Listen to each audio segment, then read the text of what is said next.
فرماتے ہیں، پہلے تو حضرت عمر کا تعارف سن لیتے ہیں، یہ معلوم بھی ہونا چاہیے آپ کی کنیت ابو حفص، آپ کا لقب فاروق اعظم اور نام عمر ہے۔ آپ کے اسلام قبول کرنے پر مسلمانوں کو حضرت عمر جب آئے نبی پاک علیہ السلام سے عرض کیا کہ حضور کیا ہم حق پر نہیں ہیں؟ آقا نے فرمایا ہاں ہم حق پر ہیں، پھر ہم چھپ کر نماز کیوں پڑھتے ہیں؟ آپ چلیے میں آپ کے ساتھ ہوں، دیکھتا ہوں کون مسلمانوں کی طرف میلی نظر اٹھاتا ہے۔ اب 40 میں تھے، 40 مسلمان ہو گئے، ایک اب مسلمان گھر سے نکلے، دار ارقم میں چھپ کر عبادت ہوتی تھی، اب 2 صفیں بنا کر مسلمان نکلے۔ ایک صف کی قیادت شیر خدا حضرت حمزہ رضی اللہ تعالیٰ عنہ کر رہے ہیں، دوسری صف کی قیادت حضرت عمر رضی اللہ تعالیٰ عنہ کر رہے ہیں۔ کعبے کے قریب جا کر کفار قریش کو پکارتے ہیں کہ جس کو اپنی زوجہ یتیم کروانی ہو، جس کو اپنے بچے یتیم کروانے ہوں، جس کو اپنی زوجہ بیوہ کروانی ہو، آج مسلمانوں کی طرف آنکھ اٹھا کر دیکھے۔ علل اعلان طواف ہوا، علل اعلان اذان ہوئی، علل اعلان نماز پڑھی، مسلمانوں کو اس دن سے عروج حاصل ہو گیا۔ یہ ہے حضرت عمر رضی اللہ تعالیٰ عنہ کہ آپ ایمان تو کیا لاتے ہیں۔ بریلی کے تاجدار نے اس سینیریو کو، اس ماحول کو کتنے پیارے انداز میں بیان کیا۔ اس وقت دشمنوں کا بڑا خوف بھی تھا، اس وقت دشمن حملہ کرتے تھے، پیارے آقا بڑے غمگین رہتے تھے۔ اللہ کی بارگاہ میں دعا کی، یا اللہ عمر کو ایمان کی دولت عطا فرما۔ جب حضرت عمر ایمان لائے، اعلیٰ حضرت لکھتے ہیں کیا ہوا، بریلی کے تاجدار لکھتے ہیں ناریوں کا دور تھا، یعنی جہنمی کفار ظلم کرتے تھے، حملے کرتے تھے، ناریوں کا دور تھا، دل جل رہا تھا نور کا، تم کو دیکھا ہو گیا ٹھنڈا کلیجہ نور کا۔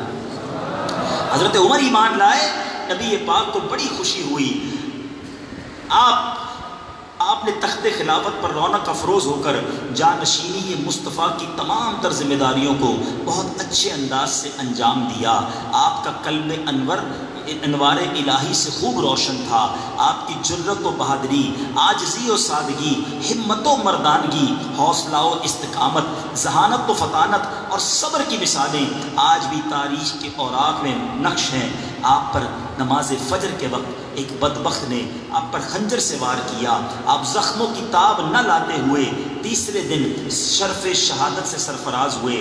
انتقال کے وقت آپ کی عمر شریف 63 سال تھی۔ حضرت عمر کو دیکھو تو صحیح مرتبہ کیسا ملا ہے۔ پیارے آقا علیہ السلام ایک بار صحابہ کے سامنے آئے، ایک ہاتھ میں سیدنا ابو بکر کا ہاتھ ہے، دوسرے ہاتھ میں حضرت عمر کا ہاتھ ہے، اور فرمایا اے میرے صحابہ دیکھ لو، جس طرح آج ہم آئے ہیں محشر کے دن بھی ایسے ہی آئیں گے۔ حضرت عمر آج کہاں ہیں؟ آج بھی سنہری جالیوں کے پیچھے پیارے آقا علیہ السلام کے پہلو میں دفن ہیں۔ دنیا میں جب بھی کوئی مدینے جاتا ہے، جب پیارے آقا کو سلام پیش کرتا ہے، شیخین کریمین یعنی حضرت ابوبکر صدیق اور حضرت عمر فاروق، ان کو بھی سلام پیش کرتا ہے۔ قیامت تک انوار و تجلیات کی بارش برستی ہے ان کے روضے پر۔ وہ عظیم ہستی ہیں جن کو زندگی میں نبی پاک نے جنت کی بشارت دی، اور یہ کتنا بڑا فرمان ہے کہ میرے بعد کوئی نبی ہوتا تو وہ عمر ہوتا، مگر میرے بعد کوئی نبی نہیں، آپ خاتم النبیین ہیں۔ تو بہرحال میرے میٹھے اسلامی بھائیوں، کسی کو اتنا بڑا مرتبہ مل جائے، پھر بھی اتنی عاجزی، پھر بھی ایسا خوف خدا، پھر بھی لوگوں کا اتنا خیال رکھنا۔ آج ہم نے کیا کچھ نہیں ہے، اگر رمضان کے روزے رکھ لیں، کوئی جناب حج کر کے آ جائے، کوئی تھوڑا سا اللہ کی راہ میں مال خرچ کر دے، نہ جانے اپنے آپ کو کیا سمجھنے لگتا ہے، اب سمجھتا ہے مجھے بخشش کا ٹکٹ مل گیا ہے۔ یہ اللہ والے جن کو جنت کی بشارت ملی ہوئی ہے، رات رات بھر رویا کرتے تھے۔ حضرت عمر کی سیرت میں آتا ہے نا کہ آپ اپنی پشت پر، اپنے جسم پر روزانہ رات کو کوڑا مار کر فرماتے، عمر بتا یہ کام تو نے کیوں کیا؟ آج جو مدنی انعامات ہیں نا دعوت اسلامی کے مدنی ماحول میں، یہ خود احتسابی ہے۔ اپنے آپ کو خود ہی چیک کر لو، اس سے پہلے کہ اللہ کی بارگاہ میں جائیں خود ہی دیکھ لیں کیسے زندگی گزر رہی ہے۔ یہ حضرت عمر کی گویا سیرت پر عمل ہو رہا ہے کہ آپ روزانہ اپنا احتساب کیا کرتے تھے، اتنا بڑا مرتبہ ہونے کے باوجود۔ اور پھر حضرت عمر نے کس طرح مسلمانوں کی خیر خواہی کی۔ خیر خواہی کہتے کس کو ہے؟ لفظ تو بڑا مشہور ہے، مگر ہم بھی کیا خیر خواہی کرتے ہیں؟ مفتی احمد یار خان نعیمی رحمۃ اللہ تعالیٰ نے بڑی پیاری خیر خواہی کی تعریف کرتے ہوئے فرماتے ہیں کہ اصطلاح میں کسی کی خالص خیر خواہی کرنا جس میں بد خواہی کا شبہ بھی نہ ہو، خلوص دل سے کسی کا بھلا چاہنا، یہ نصیحت، یہ خیر خواہی ہے۔ اب ہمیں ذرا غور کیجئے، مسلمان پریشان ہیں، ہمارے سامنے پریشان ہیں، ہمیں کیا ہوتا ہے؟ کوئی خیال آتا ہے جن سے ہمارا روزانہ واسطہ پڑتا ہے؟ کبھی ہم نے دیکھا کہ کتنے خوش دلی سے اور کتنے پریشان چہروں سے ہمیں ملتے ہیں؟ کبھی ہم نے ان کی طبیعت پوچھنے کی کوشش کی؟ کبھی کوئی خیر خواہی کرنے کی کوشش کی؟ ہمارے جاننے والوں میں سے کتنے قرضوں میں جکڑے ہوئے ہوتے ہیں، بلکہ خاندان میں ہمارے کتنے رشتہ دار غربت و افلاس کی چکی میں پس رہے ہوتے ہیں، ہمیں اس کی کوئی خبر نہیں ہے۔ پڑوسیوں کے بارے میں پیارے آقا علیہ السلام نے اتنے حقوق بیان کیے کہ ایک بار نبی پاک پڑوسیوں کے حقوق بیان کر رہے تھے، ایک صحابی نے کہا اتنے حقوق بیان کیے کہ ہمیں شک ہونے لگا کہ کہیں نبی پاک علیہ السلام پڑوسی کو وراثت میں بھی حصہ نہ دے دیں۔ لیکن آج ہمارے پڑوسیوں کا کیا حال ہے؟ وہ ہم سے خوش بھی ہیں کہ نہیں؟ یاد رکھیے کہ پڑوسی ناراض تو رب ناراض، پڑوسی راضی ہو جائے تو اس کی برکت سے رب بھی راضی ہو جاتا ہے۔ لیکن آج پڑوس میں رہتا کون ہے یہ بھی نہیں پتا ہوتا، پریشان ہے، صحیح ہے، کچھ بھی نہیں پتا، الٹا پریشان ہی ہو رہا ہوتا ہے۔ میں یہاں ذرا تھوڑا سا اپنے دعوت اسلامی کے جو ماشاءاللہ مبلغین بڑی تعداد میں یہاں بیٹھے ہیں، ایک بات بہت سمجھنے والی ہے۔ مجھ سے آپ سے ہو سکتا ہے ہمارے علاقے کے اسلامی بھائی بڑے خوش ہوں، ذمہ داران بڑے خوش ہوں، کیونکہ ہم بڑی محبت سے ملتے ہیں، بڑے پیار سے ملتے ہیں، بڑے ادب سے ملتے ہیں۔ دعوت اسلامی والوں کی ملاقات ویسے ہی بڑی مشہور ہے کہ بھائی یار یہ جب بھی ملتے ہیں بڑا اچھا ملتے ہیں، بہت اچھی بات ہے۔ لیکن سوال یہ ہے کہ کیا پڑوسی بھی راضی ہیں کہ نہیں؟ سارے اسلامی بھائی، سارا شہر ہمارے خوش اخلاقی کے گن گاتا ہو اور پڑوسی جناب پریشان بیٹھا ہو، حالانکہ اس کا حق بہت زیادہ ہے، وہ ناراض ہو گیا تو رب ناراض ہو جائے گا۔ لیکن پڑوسی کی ناراضگی کی فکر کسے ہوتی ہے؟ تو آج ہم جب خیر خواہی اور دوسروں کی غم خواری کی بات سن رہے ہیں تو پڑوسی کے بارے میں سوچیے، کبھی دروازہ بجا کر پوچھ لیں کہ حضرت کی دوستی سے محبت بڑھتی ہے، دل میں خوشی داخل ہوتی ہے۔ نہ جانے کبھی ہمارے گھر میں بڑی آواز سے کوئی بات چیت کی ہوگی، کبھی کوئی فرنیچر کا کام ہوا ہوگا، اس سے پڑوسی کو تکلیف ہوئی ہوگی، تو معافی تلافی کرتے رہنا چاہیے۔ یاد رکھیے پڑوسی کو ناراض بالکل نہ کیجیے۔ اسی طرح اب ذرا فضائل سن لیجیے مسلمانوں کی خیر خواہی کے۔ اللہ کے حبیب علیہ السلام نے ارشاد فرمایا لوگوں کے لیے بھی وہی پسند کرو جو اپنے لیے کرتے ہو، اور جو اپنے لیے ناپسند کرتے ہو اسے دوسروں کے لیے بھی ناپسند کیا کرو۔ جب تم بولو تو اچھی بات کرو یا خاموش ہو۔ اب بڑا زبردست فارمولہ دے دیا، جو میں اپنے لیے پسند کرتا ہوں تو دوسروں مسلمانوں کے لیے بھی پسند کروں۔ میں کبھی نہیں چاہوں گا مجھ سے کوئی جھوٹ بولے، تو مجھے بھی تو جھوٹ نہیں بولنا چاہیے، دوسرے کو تکلیف نہ ہو۔ میں کبھی لگے گا کہ مجھے ملاوٹ والا مال دے تو آپ بھی تو پھر کسی کو ملاوٹ والا مال نہ دیں۔ یعنی جو کچھ آپ اپنے لیے پسند کرتے ہیں کیا دوسروں کے لیے وہ پسند کرتے ہیں؟ یہ ہے ایمان کی نشانی۔ مگر آج تو لوگ کہتے ہیں بھائی ہمارا کام سیدھا ہو جائے، باقی اگلے کا بیڑا غرق ہوتا ہو تو ہو جائے۔ یہ اسلام نہیں ہے۔ ہمیں دوسروں کا بھلا سیدھے ہو جاتے ہیں، کیونکہ آپ جب دوسروں کے ساتھ اچھا کرتے ہیں وہ دعا دیتے ہیں، وہ خوش ہوتے ہیں، رب کی رحمت ساتھ ہوتی ہے، آپ کے کام خود ہی سیدھے ہو جاتے ہیں۔ اچھا لوگ بعض اوقات دیکھیں اخلاق والے ہوتے ہیں، مسکرا کر ملنے والے، نرم مزاج، ان سے سارے پیار سے بات کرتے ہیں۔ آپ اچھے ہو جائیں لوگ سب آپ سے اچھا بیہیو کرنے لگ جائیں گے۔ کچھ لوگ کہتے ہیں یار مجھ سے لوگ بڑی لڑائی کرتے ہیں۔ آپ کی طبیعت کے اندر لڑنا ہے، آپ بڑی آواز میں بات کریں گے، آپ مسکرے انداز میں بات کریں گے، سامنے سے بھی وہی ریپلائی ملے گا۔ جیسا کرو گے ویسا بھرو گے نا۔ آپ پرسکون لائف چاہتے ہیں، آپ اپنی زندگی کی خوشیاں دیکھنا چاہتے ہیں، آپ دوسروں کو خوشیاں دینا شروع کر دیں، آپ دوسروں کی رسپیکٹ کرنا شروع کر دیں، آپ مسلمانوں کے ساتھ اچھا برتاؤ کریں، ساری دنیا آپ کے ساتھ اچھا برتاؤ کرنے لگ جائے۔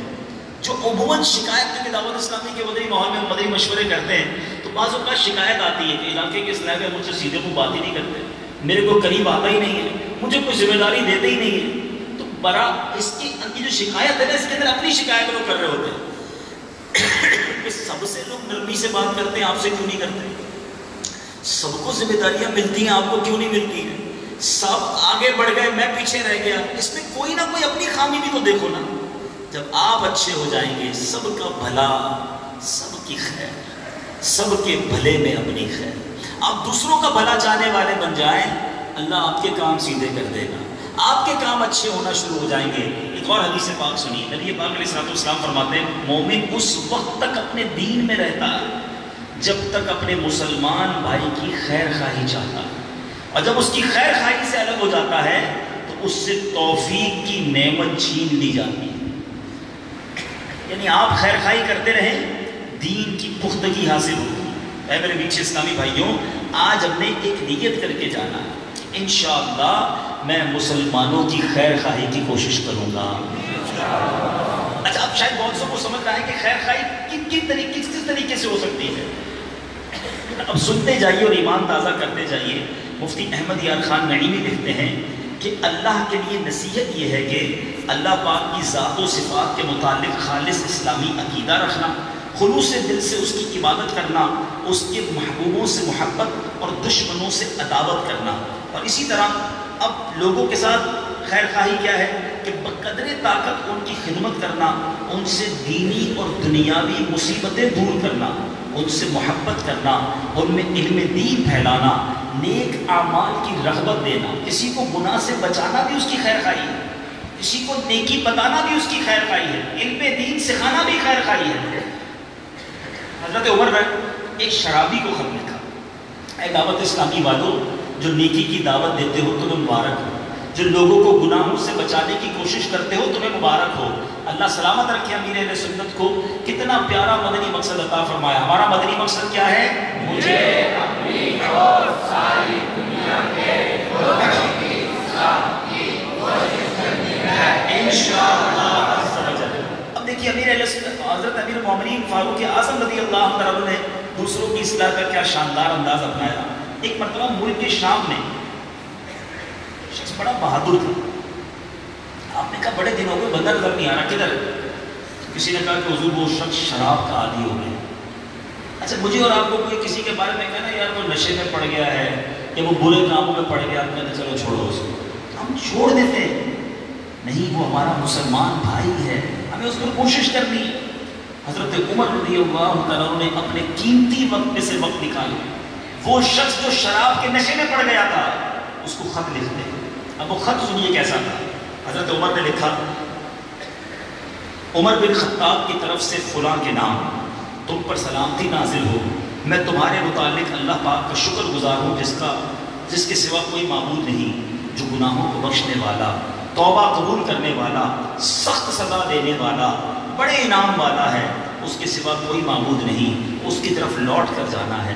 پھر آپ نے اس کے حق میں دعا کی کہ اللہ پاک اسے اس بیماری سے شفا عطا فرمائے، اس کے دل کو پھیر دے، اس کو توبہ کی توفیق دے۔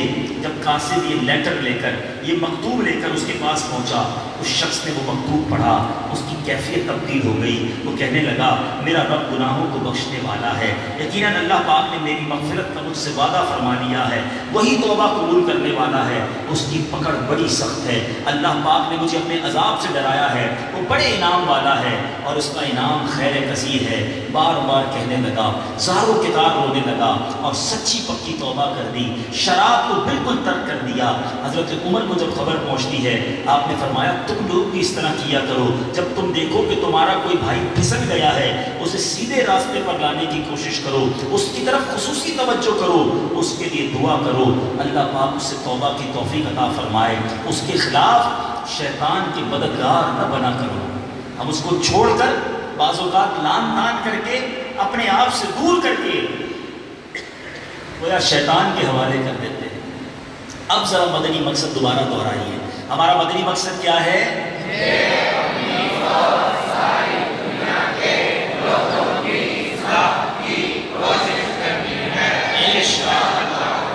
سوچیے، یہ صحابہ کا طریقہ ہے، دوسروں کی اصلاح کی کوشش کرنا اس صحابہ کا طریقہ، چھوڑنا دیا کریں۔ آج اب ایک نوجوان نظر آتا ہے، بڑا فیشنیبل ہے، بڑا برے ماحول میں ہے، ہم چھوڑ دیتے ہیں اسے۔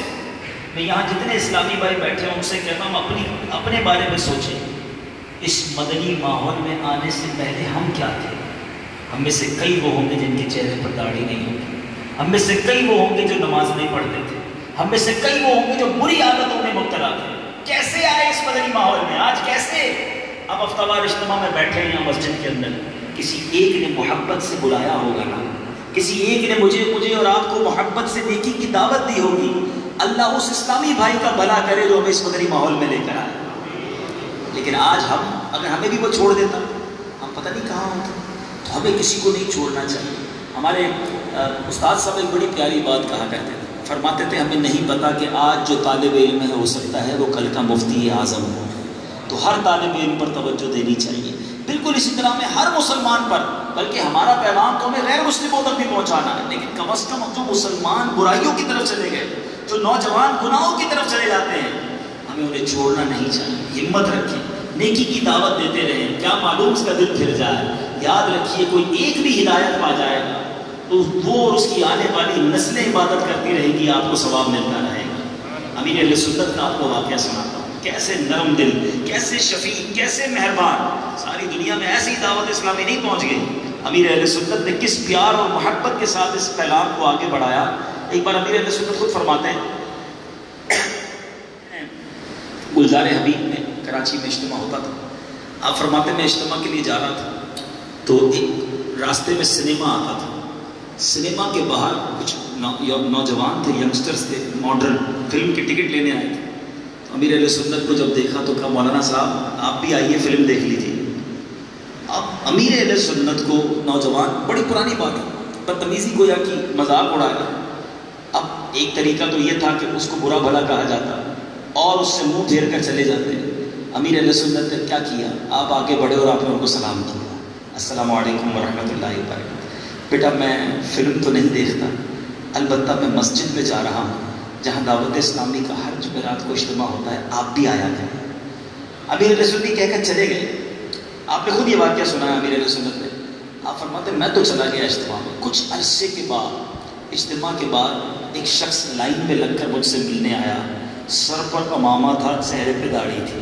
کہا آپ نے مجھے پہچانا؟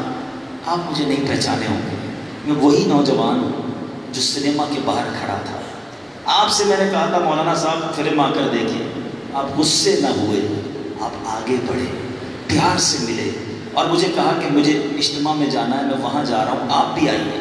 آپ تو چلے گئے، میں سوچتا رہا کہ میں نے کیا کیا اور انہوں نے کیا کیا، میں نے بدتمیزی کی، انہوں نے کیسا برتاؤ کیا، یہ کیسے مولانا صاحب تھے۔ آ کر مسکرا کر مجھ سے ملتے رہے اور چلے گئے۔ کہ بس مجھے آپ یاد آتے رہے۔ ایک دن میں نے سوچا جاتا ہوں اور ان کا بیان سنتا ہوں، جمعرات اجتماع میں آیا، آپ ہی کا بیان سنا، گناہوں سے توبہ کی، سر پر امامہ سجا لیا، چہرے پر داڑھی سجا لی۔ یہ داستانیں تو ہم میں سے بہت ساروں کی ہوں گی کہ جن کو پہلے لوگ کسی اور نام سے جانتے تھے، آج اسلامی بھائی کہتے ہیں۔ میں آج کی بات بتاتا ہوں، آج ہم جب ایئرپورٹ سے آ رہے تھے تو جہاز پر جو بندہ ہم سے بورڈنگ کارڈ لے رہا تھا، وہ بورڈنگ کارڈ لے رہا ہے اور الصلاۃ والسلام علیک سیدی یا رسول اللہ پڑھتا جا رہا ہے۔ جتنے اسلامی بھائیوں سے ملا اس نے درود پاک پڑھا، میں اللہ کا شکر ادا کرتا رہا، یا اللہ کیا پہچان دے دی ہے۔ آج ہم سے کوئی ملتا ہے تو کوئی فلم کا پتہ نہیں پوچھتا، ہم سے کوئی ملتا ہے تو کسی ایکٹر کے بارے میں نہیں پوچھتا، دعوت اسلامی والوں سے ملتا ہے تو زبان پر درود جاری ہو جاتا ہے۔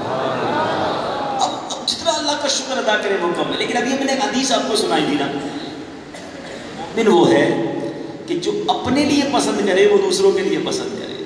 آپ نے اپنے لیے بدنی ماحول پسند کر لیا، دوسروں کے لیے کب کریں گے؟ ان کے اوپر کوشش کب کریں گے؟ انہیں نیکی کی دعوت کب دیں گے؟ یہاں تو حال یہ ہے، ہمارے اسلامی بھائیوں کو خود نماز اگر پڑھنا آ بھی گئی ہے تو اپنے گھر والوں کو بھی نہیں سکھائی اب تک، ان کی خیر خواہی نہیں کرنی آپ نے۔ آپ کے بچوں کی والدہ کا وضو ٹھیک ہے، کیا وہ نماز ٹھیک پڑھتی ہیں، اس کی فکر کون کرے گا؟ آپ کے اپنے بچے پاکی ناپاکی کے مسائل جانتے ہیں، کیا گھر میں ان کو نماز صحیح پڑھنا آتی ہے؟ کبھی ایسا کیا کہ گھر والوں کو جمع کر کے کہا ہو کہ چلو آج میں آپ کو وضو کا طریقہ بتاتا ہوں، میں نے الحمدللہ دعوت اسلامی کے بدری قافلے میں نماز سیکھی ہے، آؤ بچوں گھر والوں کو جمع کر کے میں آپ کو نماز پڑھانا سکھاتا ہوں۔ کب کریں گے یہ خیر خواہی؟ پھر اس کے بعد یہ تو ہو گئی گھر والوں کی، محلے میں کتنے بے نمازی ہیں، ہمارے آس پڑوس میں کتنے گناہوں میں مبتلا ہیں، ہم کیوں یہ کوشش نہیں کرتے؟ یہ خیر خواہی ہے ان کے لیے کہ ان تک اچھے انداز میں نیکی کی دعوت پہنچائی جائے، اور پھر اس کی برکتیں کتنی ہیں۔ ایک بزرگ کے بارے میں آتا ہے کہ آپ فرماتے مجھے روزانہ 25 نمازوں کا ثواب ملتا ہے۔ کسی نے کہا حضور ہم تو 5 ہی پڑھتے ہیں، ہمیں 5 کا ثواب ملتا ہے، آپ کو 25 کا کیسے ملتا ہے؟ فرماتے 5 میں اپنی پڑھتا ہوں، 4 غیر نمازیوں کو نمازی بنا دیا ہے، ان کا ثواب بھی مجھے ملتا ہے۔ اب آپ سوچیں، آپ اور میں اگر نیکی کی دعوت دینے والے بن جائیں، درس دینے والے بن جائیں، مدنی قافلوں میں جانے والے بن جائیں، تو انشاءاللہ یہ پیغام پہنچتا جائے۔ اور قرآن میں اللہ فرماتا ہے وَذَكِّرْ فَإِنَّ الذِّكْرَىٰ تَنفَعُ الْمُؤْمِنِينَ، اور سمجھاؤ کہ سمجھانا مسلمانوں کو فائدہ دیتا ہے۔ تو ہمیں مسلمانوں کی جو ہے وہ خیر خواہی کا جذبہ جو ہے وہ ہونا چاہیے۔ اب اسی طرح ایک اور خیر خواہی کیا ہے، بیمار کی عیادت کرنا، یہ بھی بڑا مسئلہ ہے۔ ہمیں پتہ ہے کوئی بیمار ہے مگر آج پوچھنے کوئی نہیں جاتا۔ جب سے سوشل میڈیا آ گیا ہے لوگ ساری خیر خبر بھی فون پہ ہی لے لیتے ہیں، اب تو فون بھی نہیں کرتے، میسج میں پوچھ لیتے طبیعت کیسی ہے، بیمار تھے طبیعت ٹھیک ہو گئی۔ بیمار کی عیادت کو چل کر جانا یہ کتنی فضیلت کا باعث ہے۔ اللہ کے حبیب علیہ السلام فرماتے ہیں ایک مسلمان جب اپنے مسلمان بھائی کی عیادت کو گیا تو واپس ہونے تک جنت کے پھل چننے میں رہا، گویا جنت کے پھل چن رہا ہے اگر کسی کی عیادت کرنے جاتا ہے۔ سیدنا احمد کبیر رفاعی بہت بڑے بزرگ گزرے، اللہ والے ہیں، نیکیوں کا انبار ہے، مگر کتنا مسلمانوں کی خیر خواہی کا جذبہ تھا کہ آپ کے بارے میں آتا ہے کہ آپ اپنے گاؤں میں جب کسی کی بیماری کا سنتے نا تو اس کے پاس جا کر عیادت کرتے، کبھی کبھی تو اتنا دور بیمار ہوتا کہ جانے آنے میں 1-2 دن لگ جاتے، مگر پھر بھی جاتے اور جا کر عیادت کرتے اور سنت کو ادا کرتے۔ آپ کے بارے میں آتا ہے ہم راستے میں کھڑے ہو جاتے، پورا دن کھڑے رہتے ہیں کہ شاید کوئی نابینا آئے گا اس کا ہاتھ پکڑ کر راستہ اس کو پار کر لگا دوں گا۔ یہ بزرگوں کو شوق ہوا کرتا تھا، یہ نیکی کمانے کا جذبہ ہوا کرتا تھا، مگر آج قریبی رشتہ دار بیمار ہو ہم اسے پوچھنے نہیں جاتے۔ اسی طرح احمد کبیر رفاعی کے بارے میں آتا ہے جب کسی عمر رسیدہ شخص کو دیکھتے تو اس کے محلے والوں کے پاس جاتے اور انہیں سمجھاتے اور یہ حدیث سناتے کہ پیارے آقا علیہ السلام نے ارشاد فرمایا جو بوڑھے مسلمان کی عزت کرتا ہے اللہ پاک اس کے بڑھاپے کے وقت کسی اور کو اس کی عزت پر مقرر فرما دیتا ہے۔ یعنی آج اگر آپ کسی بوڑھے کی عزت کریں گے نا، کل جب آپ بوڑھے ہوں گے اللہ کسی کی ڈیوٹی لگائے گا، وہ آپ کی عزت کرنا شروع کر دے گا، وہ آپ کی مدد کرنا شروع کر دے گا۔ مگر آج بوڑھوں کے ساتھ کیا برتاؤ کیا جاتا ہے، اپنے گھر میں بوڑھے جو ہوتے ہیں ان سے اچھا برتاؤ نہیں کرتے، باہر بھی فکر نہیں کرتے۔ نہیں میرے پیچھے اسلام ہے، اسلام ایک شاندار مذہب ہے، ہمیں ادب کا، خیال رکھنے کا، خیر خواہی کا درس دیتا ہے۔ ایسا نہ کیا کریں بلکہ ان نیکیوں کو حاصل کیا کریں۔ کسی کے گھر میں کوئی فوتگی ہو جائے ضرور جائیں، جنازہ اٹھا کر چلنے کی فضیلت بتائیں۔ میں نے کوئی اور اسلامی بھائی ماشاءاللہ میں مدنی ہوں، میں نے آج تک جتنی حدیثیں پڑھی ہیں 2 ہی عمل ایسے پڑھ سکا ہوں کہ جس کے بارے میں صراحت کے ساتھ حدیثوں میں موجود ہو کہ یہ کام کرنے سے کبیرہ گناہ معاف ہوتے ہیں۔ ایک، جنازے کو کاندھا دینے والا جتنے قدم چلتا ہے ہر قدم پر ایک کبیرہ گناہ معاف ہوتا ہے۔ 40 قدم چلنا سنت ہے نا، 10 دائیں 10 بائیں پھر 10 پیچھے پھر 10 بائیں، یہ چاروں کونوں پر 10 قدم چلے، مردے کو جو ملنا ہے اپنا تو بیڑا پار ہو گیا نا، ہر قدم پر کبیرہ گناہ معاف۔ مگر مسجد میں ہوتے جنازہ آتا ہے پھر بھی نہیں پڑھتے ہیں تو کاندھا نہیں دیتے۔ ارے آگے بڑھ کے مسلمان کے جنازے کو کاندھا دو، اپنا بیڑا پار ہو رہا ہے۔ اور دوسرا عمل جس میں کبیرہ گناہ معاف کرنے کا وعدہ ہے وہ ہے جمرات کی رمی۔ اللہ مجھے اور آپ کو حج کی سعادت عطا فرمائے۔ جب شیطان کو بندہ رمی مارتا ہے، پتھر مارتا ہے، احادیث کا مضمون ہے کہ ہر کنکر پر، ہر پتھر پر اللہ ایک کبیرہ گناہ معاف فرماتا ہے۔ بہرحال یہ وہ اعمال ہیں میٹھے اسلامی بھائی۔ اور پھر ابھی الحمدللہ پچھلے دنوں قبلہ شیخ طریقہ کبیر اہل سنت کے ساتھ جب سفر حرمین کا موقع ملا، ایک چیز بہت قریب سے میں نے دیکھی کہ آپ وظائف پہ مصروف ہوتے، آپ تھکن سے چور ہوتے، آپ پر رکت طاری ہوتی، ایسی کیفیت میں بعض اوقات ہوتے تھے کہ لوگ چاہیں کہ ہم چاہیں کوئی ملے نہ، تکلیف نہ دے، آپ کو ڈسٹرب نہ کرے، مگر جب بھی آپ سے کوئی ملا آپ اس سے مسکرا کر ملے، آپ نے اسے کوئی تحفہ دیا، اپنا ذکر موقوف کر دیا، اپنی تسبیح سائڈ پہ رکھ دی۔ ایک بار میں نے عرض کیا حضور آپ تو عبادت کر رہے تھے، آپ تو مطالعہ کر رہے تھے، آپ تو تسبیح پڑھ رہے تھے، یہ لوگ ملنے آتے ہیں آپ کو کوفت نہیں ہوتی۔ اللہ اکبر۔ آپ نے فرمایا کسی مسلمان کے دل میں خوشی داخل کرنا 60 سال کی نفلی عبادت سے زیادہ افضل ہے۔ میں کسی سے ملتا ہوں تو اس کا دل خوش ہو جاتا ہے، میں مسکراتا ہوں تو امید ہے دل میں خوشی داخل ہو جائے۔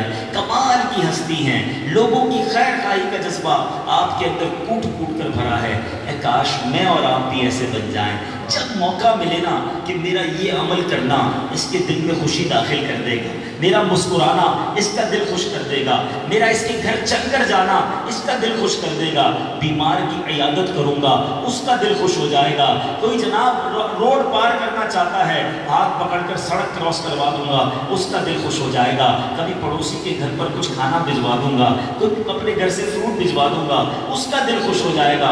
بس دل خوش کرنے والے بن جائیں، آپ اللہ کے بندوں کے دل خوش کریں، اللہ آپ کا دل خوش فرما دے گا۔ آپ مسلمانوں کی تکلیفیں دور کریں، اللہ آپ کی تکلیف دور فرمائے گا۔ لیکن جو مسلمانوں کو تکلیف دیتے ہیں، اب ذرا غور کیجیے، بیان اختتام کی طرف لے جا رہا ہوں، جو لوگوں کو دل خوش کرتے ہیں ان کے لیے 60 سال کی نفلی عبادت سے زیادہ ثواب ہے۔ تو جو دلوں میں رنج پہنچاتے ہیں، دلوں میں غم پہنچاتے ہیں، دل کرچی کرچی کر دیتے ہیں، تکلیف پہنچاتے ہیں، ان کا کیا بنے؟ تو خاص کر کے اپنی زندگی میں ایک بات یاد رکھیے، ہم میں سے بہت سارے مجھے اسلامی بھائی نظر آ رہے ہیں، شاید نمازوں کے پکے پابند بھی ہوں گے، چہرے پر داڑھی بھی ہے، سر پر امامہ بھی ہے، ہم حقوق اللہ تو شاید اچھے ادا کر رہے ہیں، رمضان کے روزے بھی رکھتے ہیں، نمازیں بھی پڑھ رہے ہیں، بہت سارے اللہ کے حقوق ادا کر رہے ہیں، حقوق العباد میں کیا معاملہ ہے؟ پتہ چلا نمازیں پوری ہیں، قرآن بھی ہے، ذکر و اذکار بھی ہے، سنت والا لباس بھی ہے، مگر اللہ کے بندے تکلیف میں ہیں، فیملی تکلیف میں ہے، پڑوسی تکلیف میں۔ یاد رکھیے حقوق اللہ جو ہے نا میرا اور اللہ کا معاملہ ہے، آپ کا اور آپ کے رب کا معاملہ ہے، جب توبہ کرو گے اللہ چاہے معاف فرما دے گا، مگر حقوق العباد کا معاملہ بڑا نازک ہے، جب تک بندے معاف نہیں کریں گے رب بھی معاف نہیں کرے گا۔ یاد رکھیے ایک شخص پیارے آقا علیہ السلام نے ایک بار صحابہ کرام سے پوچھا بتاؤ مفلس کون ہے؟ اب میں بھی اگر آپ سے سوال کروں بتاؤ مفلس کون ہے، آپ بھی یہ کہیں کہ جس کے پاس پیسے نہیں ہیں، گاڑی نہیں ہے، بنگلہ نہیں ہے، گھر نہیں ہے، مفلس ہے۔ صحابہ نے بھی جواب دیا حضور جس کے پاس درہم و دینار نہیں وہ مفلس ہے۔ پیارے آقا علیہ السلام نے فرمایا مفلس وہ نہیں، مفلس وہ ہے، حدیث کا مضمون ہے کہ جو قیامت کے دن پہاڑ جتنی نیکیاں لے کر آئے گا۔ اے نمازیوں سنو، اے روزے رکھنے والوں سنو، اے مدنی قافلوں میں جانے والوں سنو،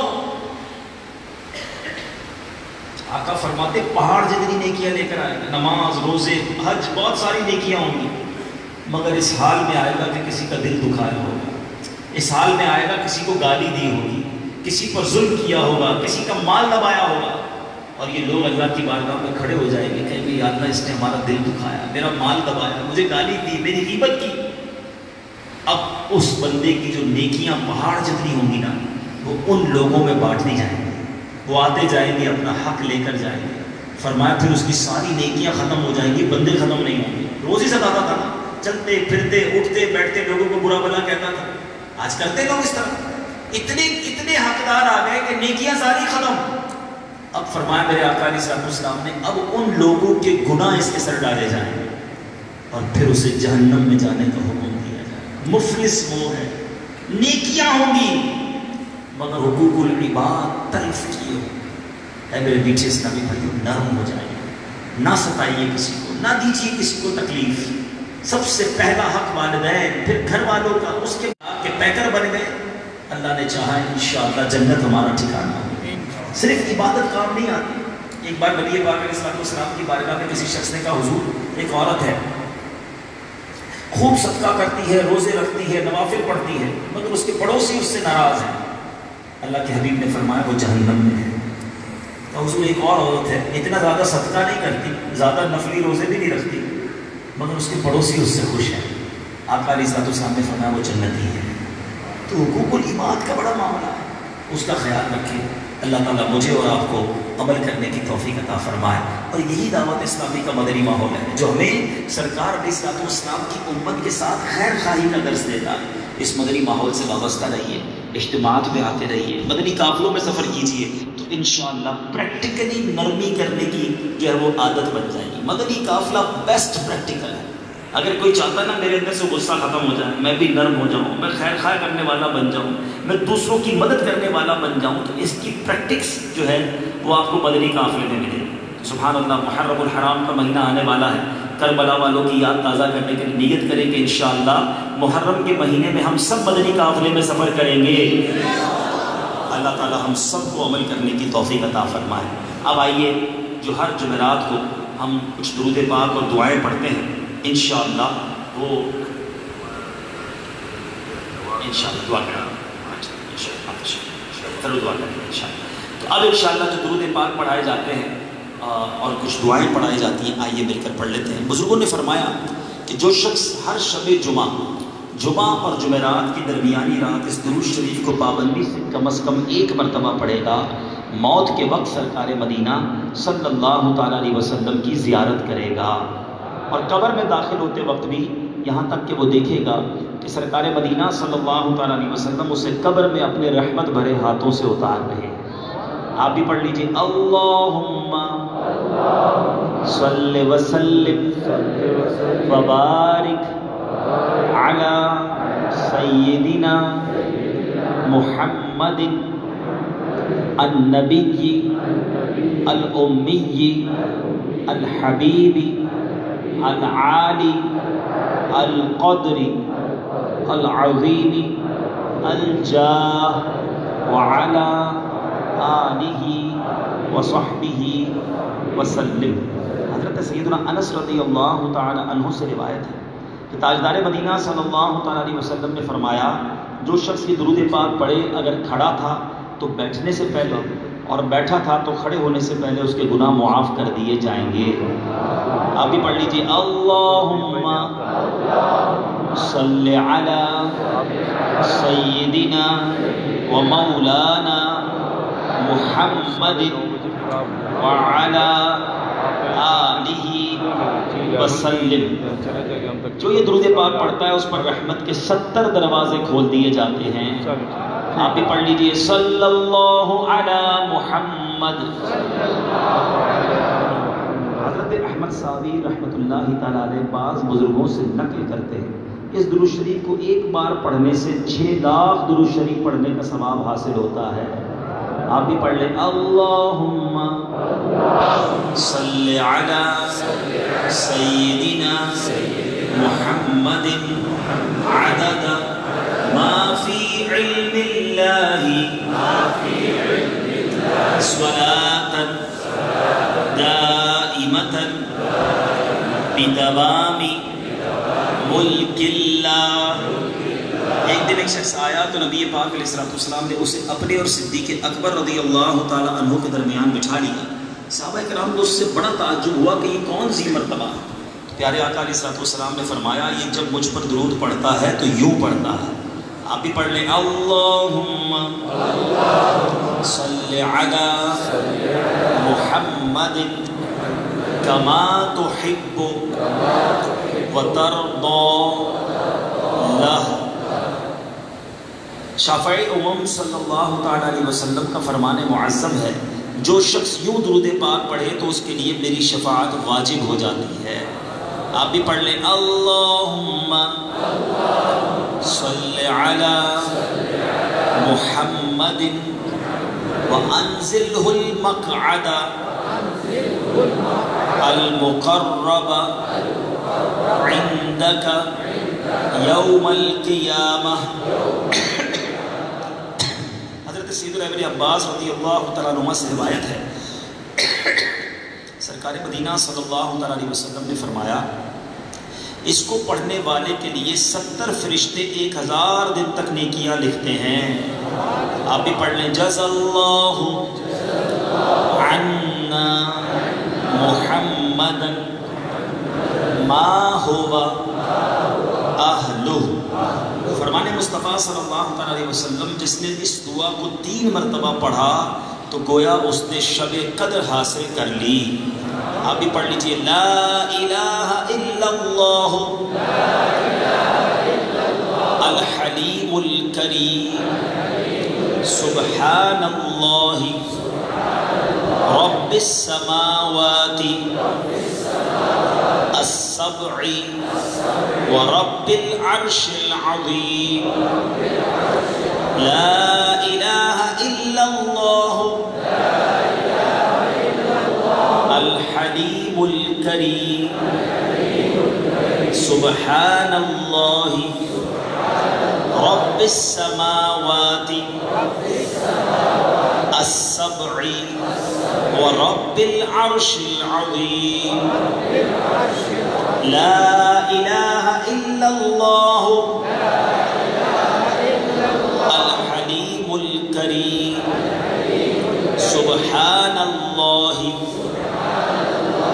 السماوات السبع ورب العرش العظیم. صلوا علی الحبیب.